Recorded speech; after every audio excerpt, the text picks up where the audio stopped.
Cannabis Common Sense, the show that tells the truth about marijuana and the politics behind its prohibition.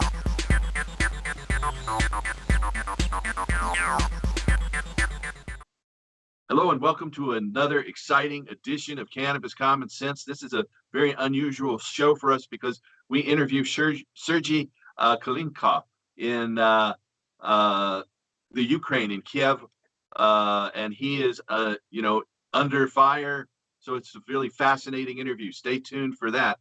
And we're going to forego our hemp news segment tonight for this special show. So stay tuned as we bring on our infamous dancing cannabis leaves. I feel the force.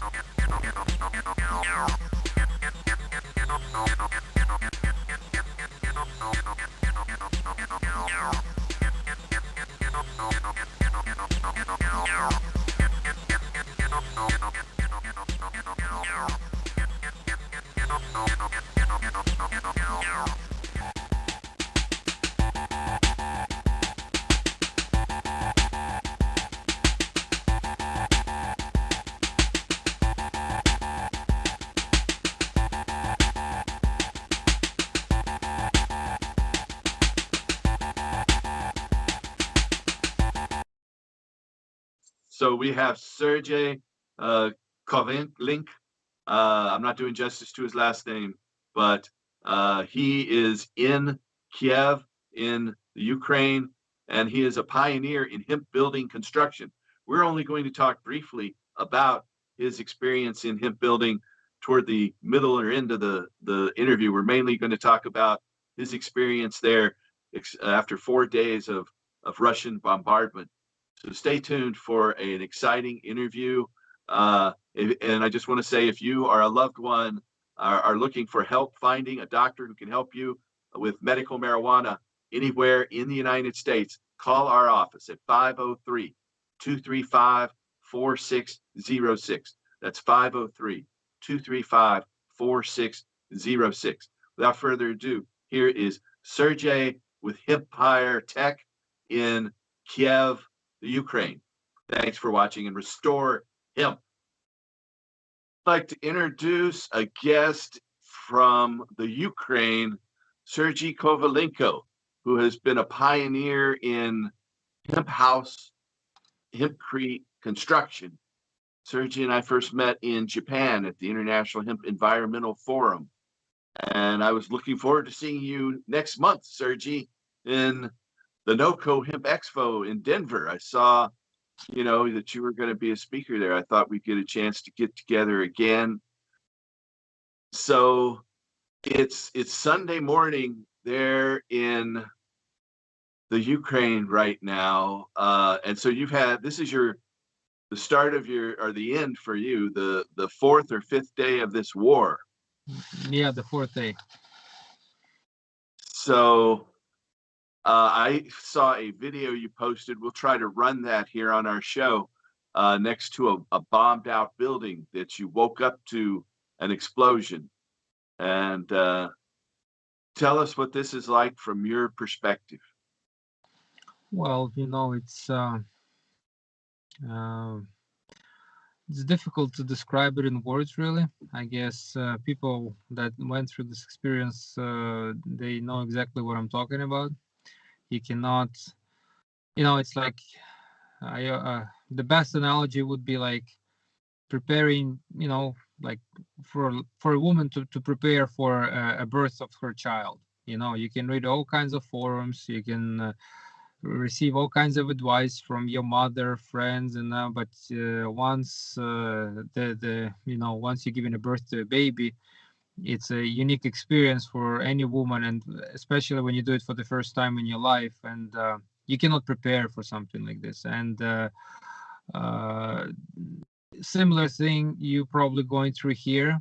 You might be looking at different videos online. You can read articles that the war is happening there in the Middle East, in Afghanistan or Syria, or some civil war happening in different parts of the world, and it's kind of far away somewhere, right? Yes, you feel sorry, you can be sympathetic, empathetic towards these people. You can donate money, you can make a post, one or two, or you can share someone's video. But when you encounter it yourself, it's a totally different experience, especially if if you're not alone, if you have to take care of your family.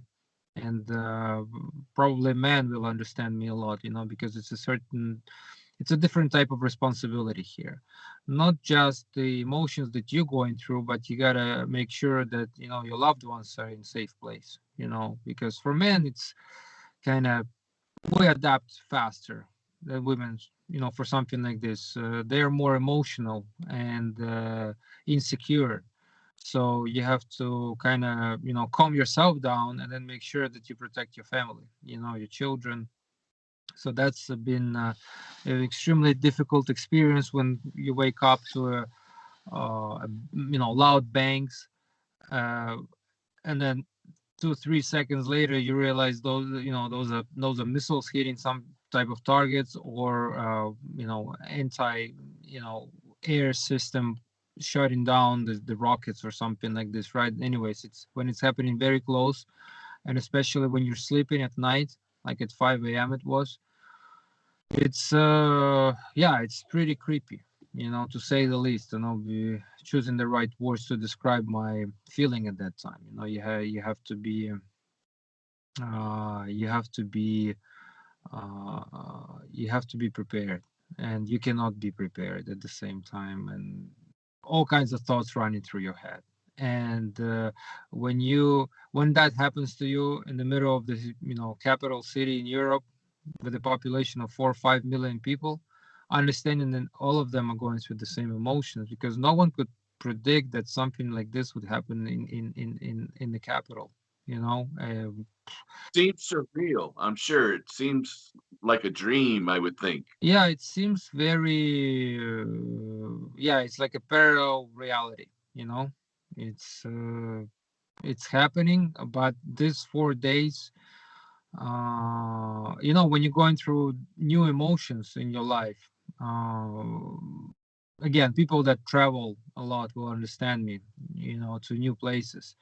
The time stretches. You come back 1 2 weeks later and your friends are like, oh, you're already back, because they've been going through their monotonic life, going to the office, then going to dinner, then you go to sleep, and then you wake up the next day, while you living through totally new experiences, and it feels like it's been happening for months. So the same thing here, this 3 4 days, it might seem like already like 3 4 weeks passed by. So many events happened, so many different news, and you try to stay on top of it, because there is a lot of fake news from either side. How internet propaganda, before it was TV, now we see a lot of these things popping up left and right on the internet space. And you're trying to kind of filter it through, because you don't know, when someone speaks, you don't know how much truth is in there. Is it 70% truth, what this man or woman says, or maybe it's only 20? So, and all of this information really affects you. And the constant feeling of caution, you're always cautious of something bad that might happen next. It really drains you out. And that's when the feeling of time stretches. And that's what we've been going through here in Kiev, and the rest of the country, of course. Yeah. Right. So you have just been able to get your family out of Kiev, so hopefully to a safe place. But when you're talking about a military takeover, is there a safe place? Hopefully, at least Well, someplace not going to bomb, right? a lot of people went westward towards the Hungary, Slovakia, and Poland border. But again, the roads were filled up with cars and trucks and buses and whatnot, and everyone's trying to get out. And when people start panicking, this is the worst nightmare, because there is a lot of tension in communication with, because there are other people are trying to take care of their families as well, right? And for the last couple of days I've been in Kiev. I didn't go. Only yesterday I moved my family to another place. but we're still in Kiev pretty much, in the Kiev region. It's hard to find out. And it seems like that's the place the Russians are really targeting is Kiev. Well, They they really want to throw out the government and replace the government. That seems to be the top goal. I honestly don't know how that's gonna happen. If you come on someone else's territory, Comes you to a start, city of 4 million people who don't want you there. yeah, And exactly. I've How seen you pictures gonna control of their captured. afterwards? And I was in the U.S. military when I was a teenager. I joined when I was just a kid, and uh, that's what you're looking at. Those conscripts are a lot of teenagers are being pushed out there, and I think they have mandatory conscription, right? They didn't choose like to join; they were drafted in there. Well, you can join voluntarily, but once you sign up, you cannot go back. You gotta execute the order. And the same thing is pretty much the in a similar fashion other armies are structured around the world, because you cannot be just signing up and then halfway, while you're on the plane flying to, like, I don't know, the same what was happening to like American soldiers in Vietnam, for example. You cannot go backward. Oh, sorry guys, I changed my mind. Obviously, no, right? So No, uh, you're government property. Once you're in the military, that's the way they look at it. You yeah, are the government's property. You aren't a person anymore, really. it's true, and it's devastating that people have to go through these experiences, right? We live in the 21st century, in the age of information. The information exchange is so quick. Before, I could, 100, 200 years ago, I could kind of see there is, a lot of misinformation. There may be some mistakes made. The messages were written wrongfully, and then they could inflate the conflict, right, between two nations or two tribes or whatever, right? But now we speak the same language, and yet we cannot communicate what we wish for, or the form of communication is so complex. Someone's doing it on purpose, so to misinform people. And that's where these problems arise, because right now, like you said about the safe place, I don't know, like, man between 18 and 60 cannot leave the country because the president proclaimed the martial law, right? So everyone has to be drafted, whoever is capable of putting up a fight. And the soldiers that we are capturing, Russian soldiers, they're children, literally. Yeah, that's what I And saw in the photos. There's disgust is kids like I disgusting. was. And all of us graduated from high school, and when we're talking about 18, 19, 22-year-old kids. They're the students, right? They don't know anything about life. They're executing someone's order. You can see a lot of fear in their eyes, obviously, because they got captured. It's a ridiculous feel. I don't know how that feels like, and I don't know how their mothers feel like, because right now, according to different sources, there is close to like 3,000 people that are dead already from our Russian army in the last 3-4 days. It's a lot of casualties, and that's a lot more than the during Chechnya war that's been dragging for years. So they lost a lot more soldiers in the first 3 days here than they did throughout few years in Chechnya. So that just tells you, right? And it's a little bit crazy, to be honest. A lot of us look at it like this has just started, and obviously the attack for Kiev and most of the country just started on Thursday. But it's been going on for 8 years since they stole the Crimea and have been fighting at the very western flank of the Ukraine for the two territories there. Yeah. So Crimea, it was historically a Russian territory, but it was appointed towards Ukrainian Republic. No one was forcing that man with a gun, or no one was interrogating. You have to give this territory to this country. It was given in a friendly, peaceful way. So it became a territory after after the breakdown of Soviet Union. So Russians say, "Oh, we need to get it back because it was, historically Russian territory." Okay, so how far do we have to go back? Do we have to go back to the Mongol, Genghis Khan era? Then half of Russia and part of Ukraine now belongs to Mongolia, if they want to make that claim right now, right? So how many years do we roll back? Where does it stop? 100 years, 200 years, 500 years ago. So it's a little bit ridiculous. Different. If we're going to start negotiating borders anywhere in the world, it's going to be a lot of conflict. There's no Yeah, doubt.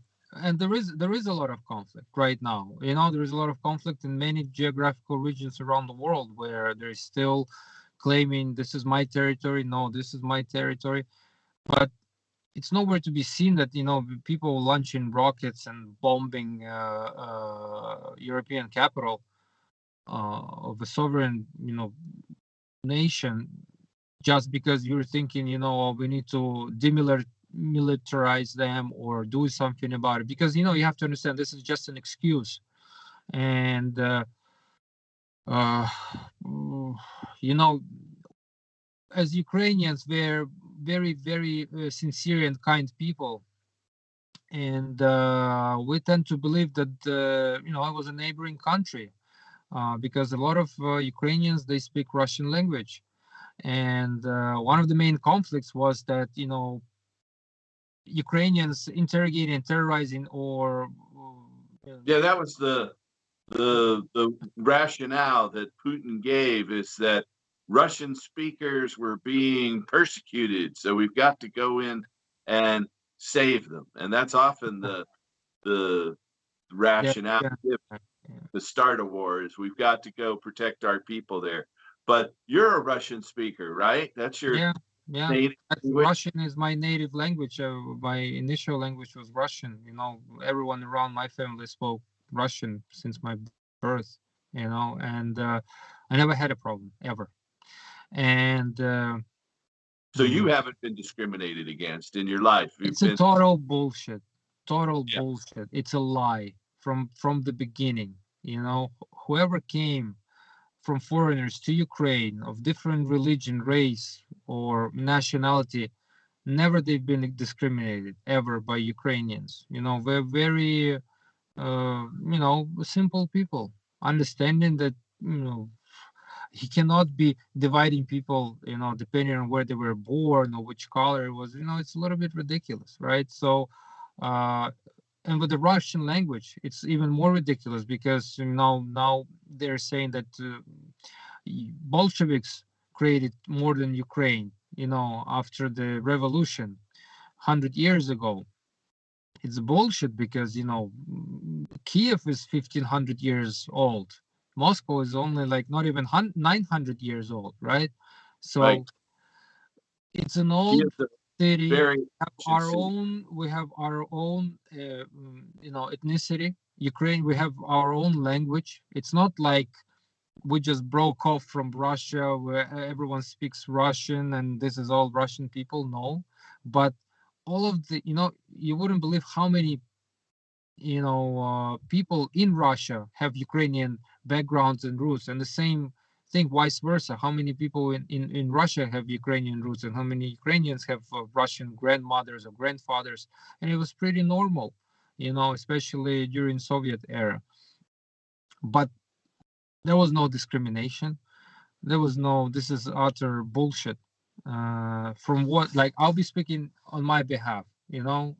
I've lived in that country for many years now. I can say that I've seen a lot of things happening. But we considered Russia as our neighboring country, brothers as they call themselves, right? No, it's a brotherly relationship between Ukraine and Russia. We hear that a lot, right? They always say that. And what kind of brothers would do to their brothers such thing? We never invaded Russia. We never claim that this is our territory. We never killed anyone, and now Belarus is giving access to Russian troops to enter Ukraine. This is the biggest betrayal that we couldn't prepare for. So we got betrayed by Russia, and now we got betrayed by Belarus.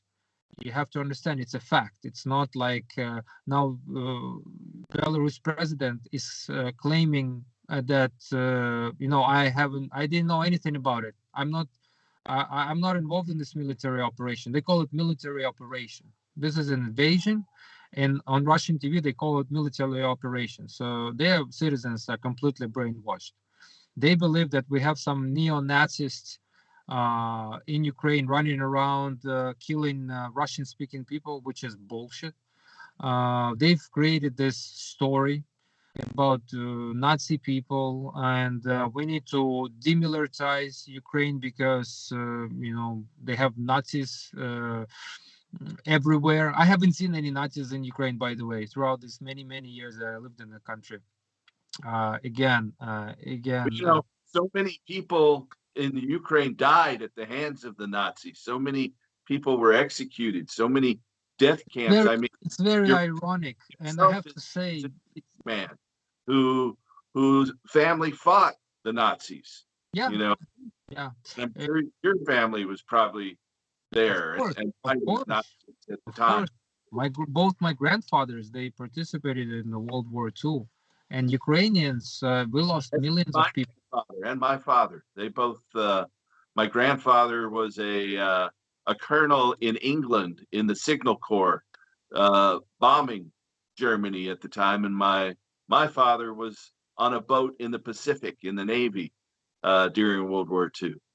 And so, but Yeah, it's but crazy. the Ukraine and Russia suffered much greater travesties and casualties from that war. And Yeah, it's we lost millions of people. It was devastating for our nation, and at that time it was Soviet Union with different republics involved in it. But yeah, Ukraine and Russia suffered the most casualties, and it's really cynical to call ourselves Nazis when we were fighting against Nazis to protect our land. Again, keep that in mind that we were protecting our land, and Ukrainians, of course, there were some Ukrainian troops that were fighting against the communists as well. So they were fighting to protect themselves. So they were fighting against Nazis and the communists. So that group, this is where this whole story comes off. And you have to understand that we've had some history, during Soviet era, especially the Holodomor, when we had nothing to eat, and all the food was taken away from Ukraine, and millions of people suffered and died. Then World War II. Then we've had all kinds of problems. Then was a Chernobyl disaster in 1986. Then we that's had different, Chernobyl is yeah, just 100 kilometers or 60 or a short distance from Kiev. yeah, and apparently the Russian troops just captured it the other day. I don't know. It's unclear whether they have a control over the atomic power plant or not. But it's a threat to the entire Europe. Let's say they're gonna decide to do something ridiculous. This is endangering millions of people, and suddenly, only on day 3, NATO and other, and different countries leaders, they realize, what a threat this whole conflict can inflict upon other, you know, other countries, other citizens of Right. other countries. So it's just they didn't realize the size of this. They thought, oh, okay, Russia's gonna move in. It's a huge military country. They're gonna move in, and in one day they're gonna wipe out everything, and they're gonna enter and overthrow the president. And but that didn't happen. And again, Thank goodness. historically, you have to always remember Ukrainians were always protecting their land. Yes, there were groups that were fighting, for liberty of Ukraine during World War II against communists. Yes, they were. They existed in the western part of Ukraine. But calling us Nazis, it's ridiculous, right? And that It's agenda has been whipping up, on the whipping top up. of the propaganda machine in Russia for the citizens of Donbass, like Donetsk and Lugansk. They've been brainwashing them, saying that, yeah, these guys, they're gonna terrorize you, they're gonna kill you, and the problem with Ukrainian government throughout this 8 years, they didn't resolve the issue. I mean, there is an issue. These territories are temporarily occupied by, like, we call them terrorists, and they are terrorists because it's an integral part of Ukraine. Just because some troops occupied it doesn't mean it no longer belongs to Ukrainian. So it's a it's going to be a messy conflict, and I don't understand the logic behind it. No one understands, because this is just creates just so much pain for the, again, simple people, regular citizens of Russia. We see what's happening to their stock exchange. We see what's happening to their companies. I mean, it's all falling off the table. The Russian They're ruble. protesting the street against a massive police state, and they seem like they're peaceful protests. And Oh, you cannot the have any other city, protest in Russia. right? The well, I mean, it was a violent protest 100 years ago that overthrew the czar, and so the I don't know if there are any people like that ready to take advantage of this in Russia, but it doesn't seem like it. It's a totalitarian situation, You have to and understand we're the living way in a they. world that suffer consequences like we've never experienced in our history. This is Putin rattling the nuclear cage, so to speak, and threatening the world with nuclear annihilation. The guy just seems to have gone crazy. Uh, I don't Uh, know if he's by his I own I military have and to say we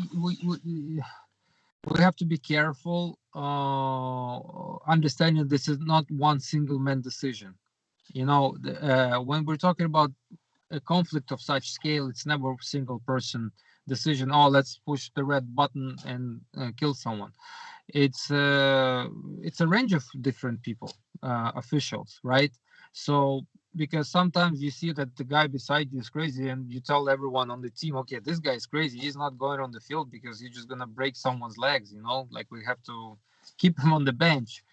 In sports, that's how it usually happens. When someone is emotionally unstable, you try to calm him down and not let him you know violate or perform some type of nasty hit, like, that happens in different sports, when the other person doesn't expect, and then someone hits him from behind and he gets a concussion. And that's what's happening right now to Ukraine is going to get a heavy concussion. Such a rich country, full of resources, has a strategical, plays a strategical role on the gas transit, obviously, have access to the seaside, one of the agricultural giants around the world. So there is a lot to lose. There is a lot at stake. there are And people around the world who will starve without Ukrainian wheat. You yeah, you are a and massive exporter of bread and wheat for the rest of the world. but not just that, like honey,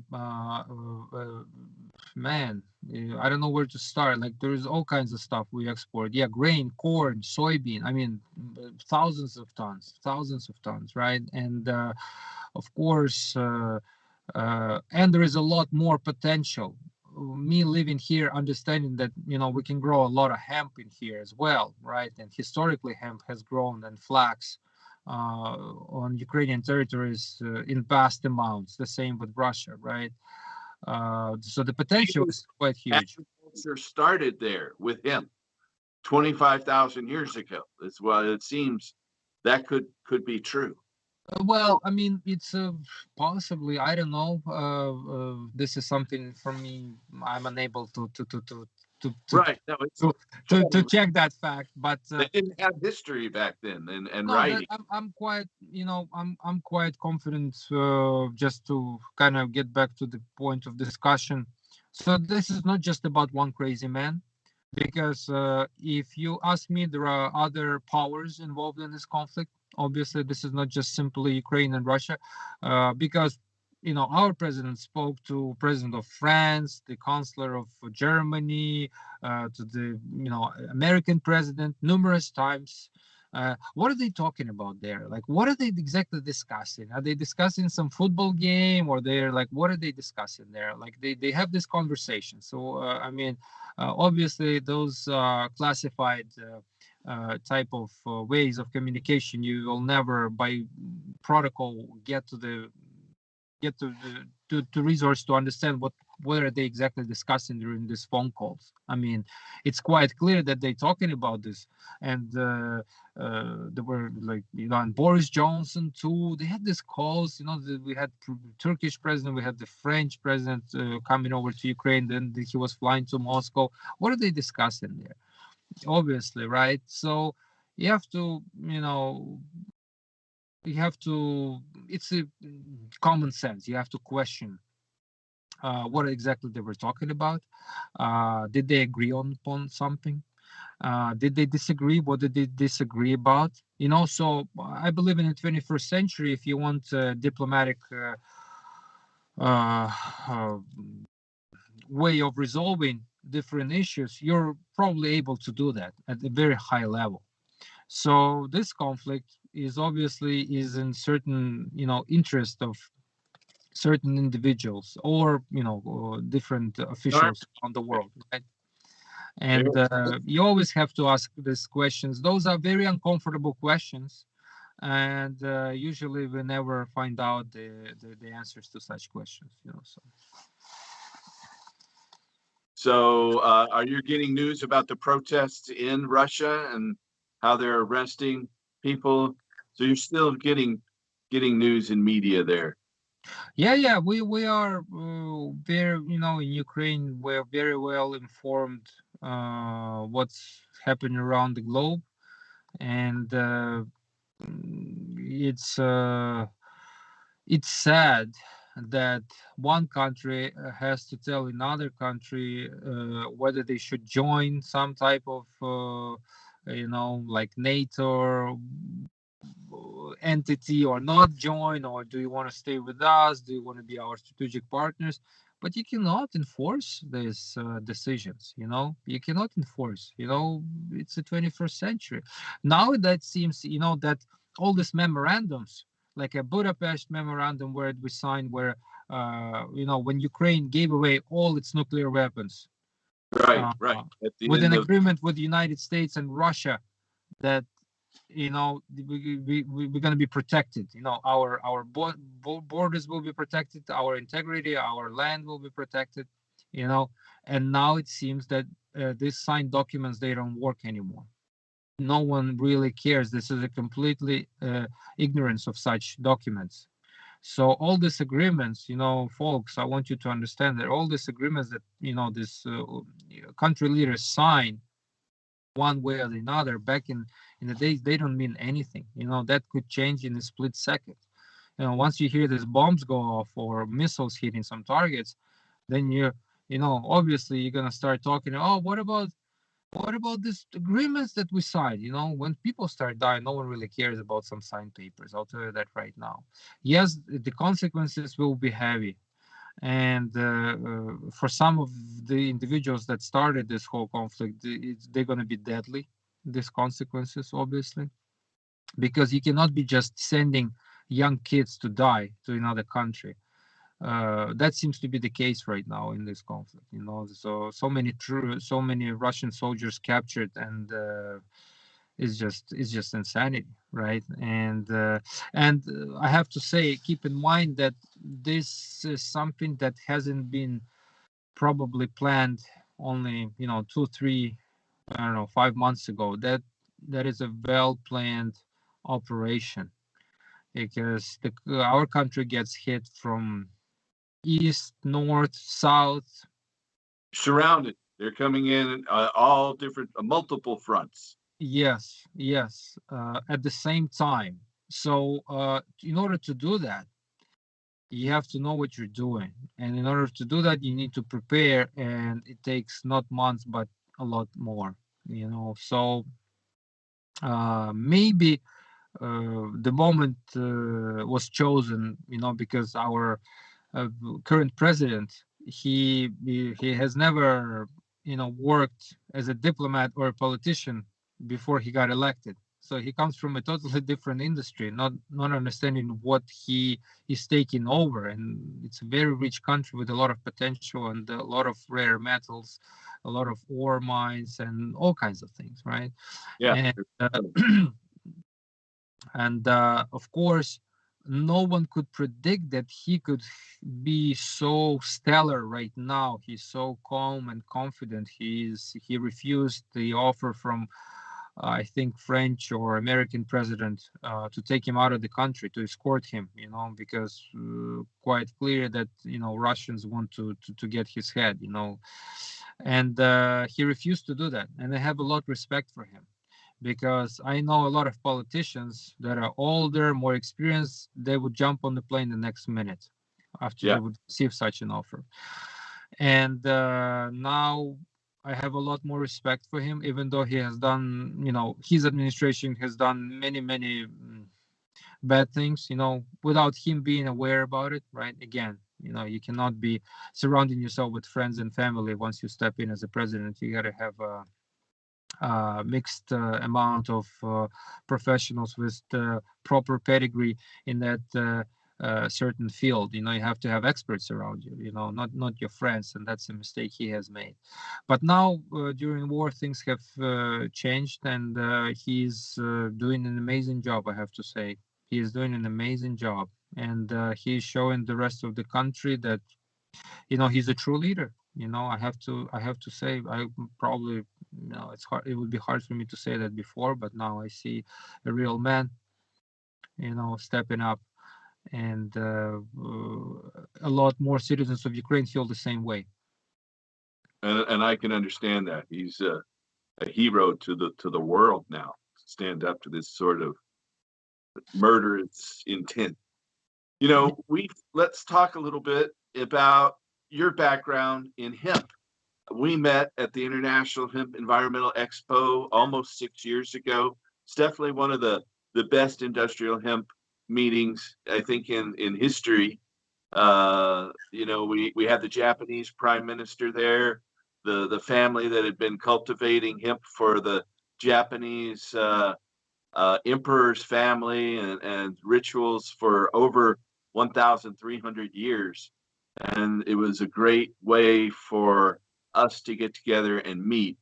And so tell us how you first got involved in hemp. How is it that you saw hemp as a way to start making hemp buildings? How did you first get involved in that, Sergey? It's tough. Yeah, it's switching the topic. Something else.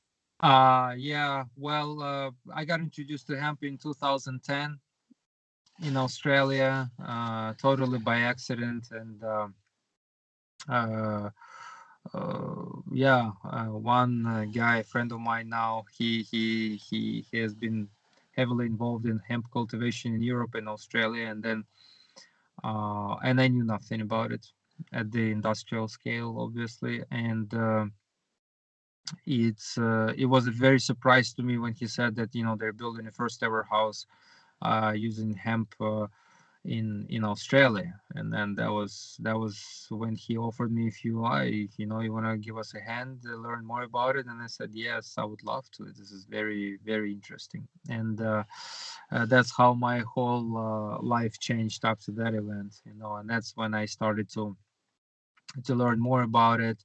Then I went back to Europe. I spent quite a few years of working, insulating, and building hemp houses. And then that's when I decided to go back to Ukraine and start my own business. Develop our own materials here, with specifically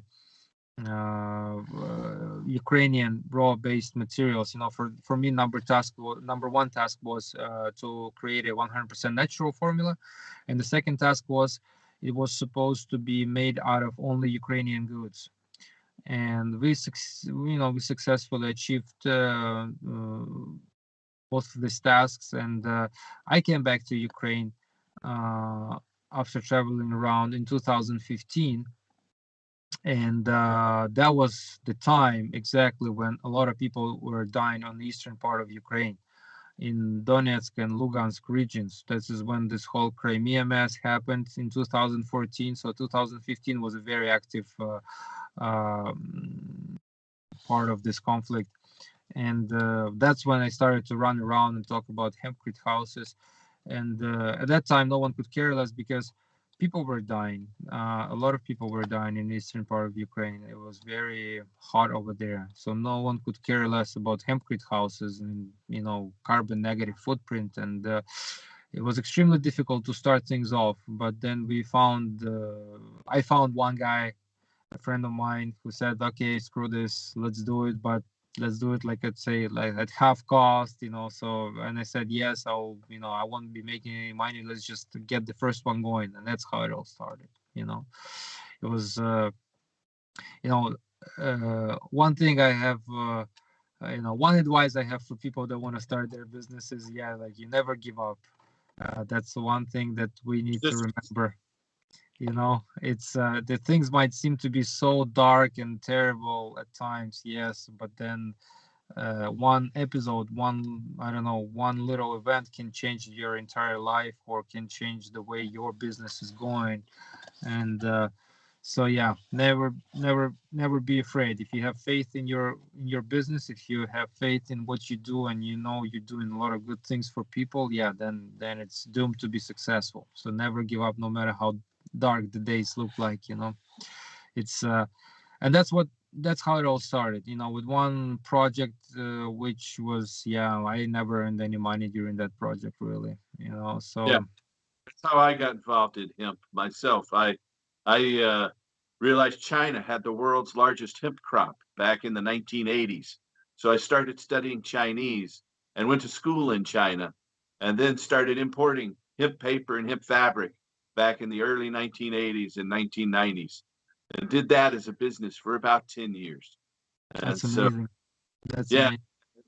it was uh, a big fight. And in the end, I did have to give up. But one door closed in terms of my ability to stay in the hemp paper business, but another one opened in terms of helping medical marijuana patients here in Oregon. I was first drawn in because I wanted to legalize marijuana. I moved to Oregon the same year that Jack Hare moved to Oregon, and he actually wrote the first edition of his book in my house, which is another story entirely, back in 1985. Back then, cut and paste meant scissors and glue. No one had a laptop or computer. And he had three little children in his house that were 3, 4, and 6. So cutting and pasting a bunch of little pictures together didn't work well for him. And so he came to my house, and I started doing research, which led me to go to China. But how is it that you came to the International Hemp Environmental Conference back in 2016, where we met? uh, that's that's a very good question. I remember that Takashi, the one of the organizers of this forum, he contacted me through someone. I can't remember exactly. And maybe it was Hannah Gabrielova. I can't remember. I won't lie. And I saw Hannah in North Carolina at the Southern Hemp Expo just in September.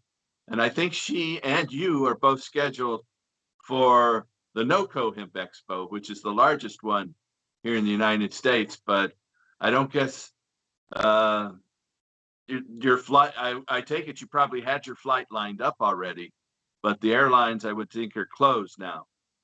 Well, I didn't get tickets yet, Okay. but I yeah, I was planning. It was an extensive trip to US. Yeah. That will probably, that probably won't happen, and Well, we most will likely. definitely miss you there. I saw Morris Spiegel had shared the organizer, one of the main organizers of the NOCO, had shared your post regarding the apartment building near your house. We'll run that up here too. Yeah, well, we will yeah, I communicate with Morris a little bit, and because there are all kinds of messages from different parts of the world, and there is a lot of support which I really appreciate, and I want to say big I'm thank you glad to I people. encouraged you to schedule this interview. I wasn't sure it would be possible. I didn't know if the internet would work for us and everything. So Yeah, you never know. You see, tomorrow could be a totally different day. So, yeah, uh, as what I've experienced in the last 4 days. So yeah, I communicate with them. I'm from time to time. Obviously, it's unclear uh, whether I'm going to participate or not. It would be probably extremely difficult, emotionally and physically.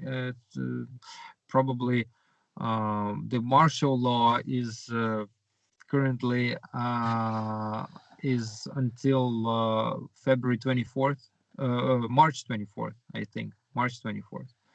So that's you like absolutely cannot leave the country if you're a man between 18 and 60.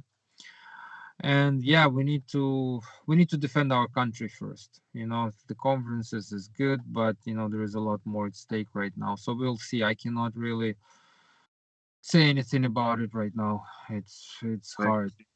I understand. Um, and I'm very glad you got your family into a safer location. Hopefully, uh, you'll stay safe, and our prayers are definitely with you there, Sergey. I'm so sorry that you and your whole country has to go through this. It's a horror for the world, but the world is finally waking up to this. Um, but you're fighting alone. Uh, Sanctions are nice. Maybe they'll weaken Russia in the long term, but it's not going to help tomorrow or tonight. Yeah, one of the missiles that hit the city. I posted another video yesterday, and it hit the building close to my office building. Maybe I don't know, literally like a minute drive from my office. Where I go every day, and two buildings away, the other way, is a birth house, where people, it's a clinic where women giving birth to children. Imagine if that missile would hit that building, and luckily, I don't know how, I don't think no one got killed. uh, it was a massive hit. I think video captured it, how the missile is hitting the building. It's a residential building. I think a mother and her son, they suffered numerous broken bones or something, and father, he was in the other place in the kitchen, and at that time a lot of, it's the diameter of the damage is quite big, but a lot of people already moved outside the city, and there are a lot of empty houses, obviously, as you can imagine, people fleeing their homes. So Subway there. yeah, they trying to go westward towards the border. There they seem to be, I mean, in their illusion, it's more safe over there. It is more safe right now there, right? But at the same time, quite a few people evacuated from different cities and towns and villages. So, which is a good thing, because you don't know what to expect. You don't know how long this thing is going to drag for. And what's the most important is people are dying, and people are dying because of what? Because someone made that decision. And I can't imagine what that person is going through right now, understanding that he is really sending people to die. With Ukrainians, it's quite clear we're defending our land. But imagine, you're a 20-year-old kid from Russia, which they put you on the plane and they fly you overnight somewhere, and then you have to jump with a parachute. And obviously, this is ridiculous, right? People are dying, and we need to stop it as soon as possible. And that's why in my video, I ask people to share this information, this truthful information, right? Because people know me around the world, and share it to the real world, because people think, and send it to Russian people living there, because they are completely misinformed. I've spent quite a few years in different countries, and I've seen American TV as well. It's a quite a powerful tool of propaganda as well there, and people by default tend to believe whatever they hear on the news is truth. And in the reality, we don't know how much truth is in that statement. Is it 30% true? Is it 80% true, or 100? And when information is received by our brain, we already store it somewhere. We cannot just forget it, and especially if it has emotional context, right? Usually, that's how information is stored. The creepier the information that you receive, for your brain, the faster it and more effectively it will be stored. I don't know why, but people love to feed off that negative information that always we hear about on the news somewhere on some TV channels.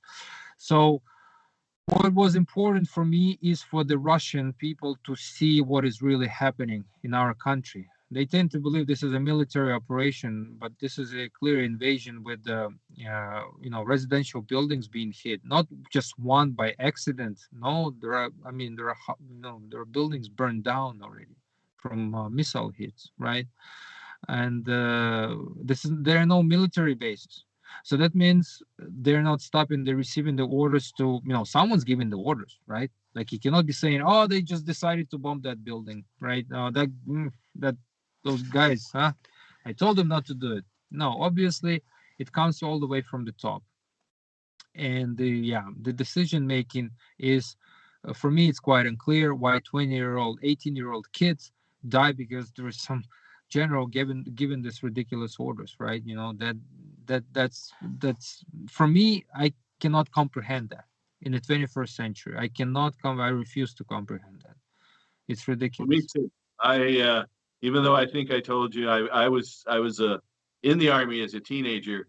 When I was 22, I was arrested for blocking a train carrying hydrogen bomb warheads to the Trident submarine. So being in the military kind of made me anti-military after seeing exactly the what happens there. Because So what happens.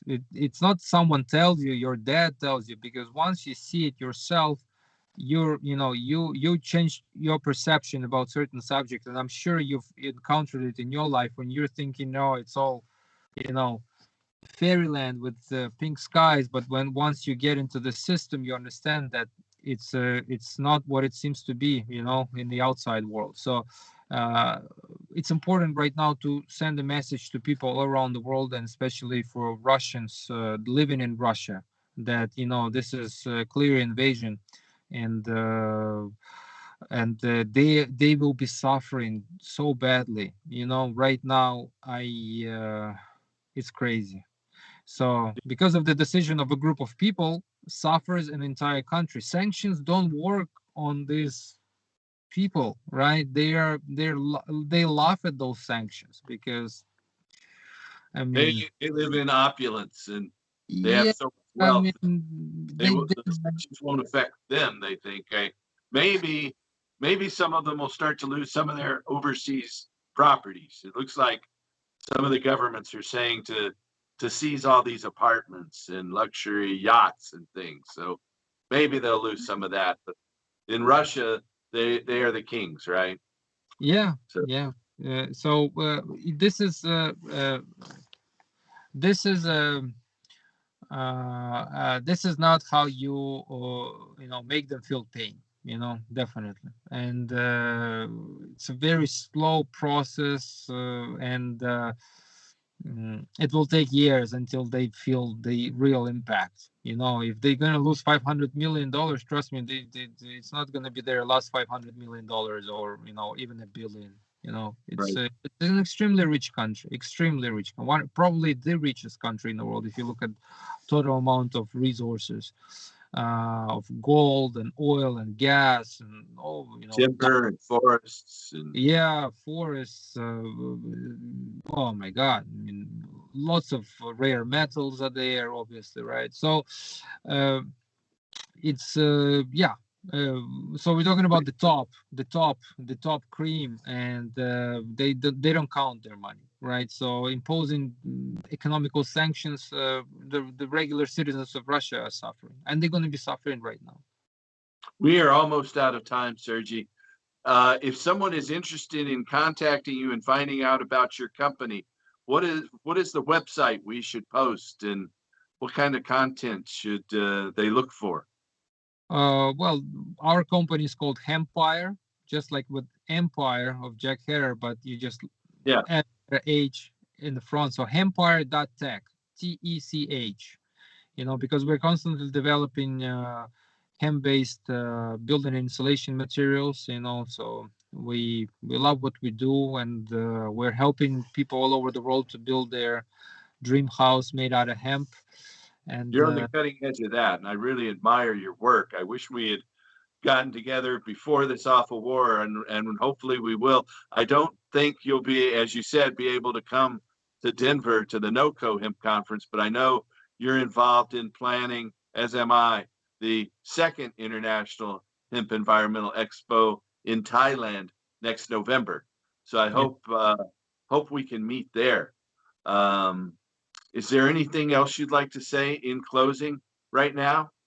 Well, I would like to say to people, even if you feel like you're alone, and even if you feel like speaking up might hurt you one way or the other, do not be afraid to speak up.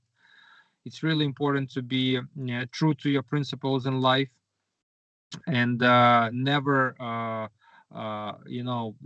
speculate on that, and never give in, no matter how sweet the deal is going to be. If you're true to yourself, always stick to your principles, and do not be afraid. This is what the position of Ukraine is right now during this conflict, and I'll tell you right now, we're not afraid. We're not afraid to die and protect our families, because we're on our land. So if the truth is behind you, you're always going to be victorious. No matter how the intermediate result will look like right now, we're already going to be victorious as a nation. So this is what I want to people say. I want to people understand.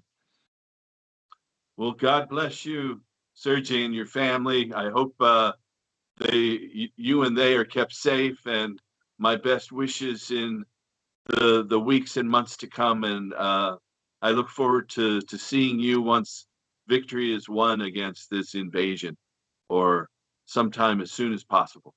Thanks for Thank coming you. on, telling us about the situation there. It's quite emotional for us just to hear the story, and we can only imagine the horror that you're living through right now.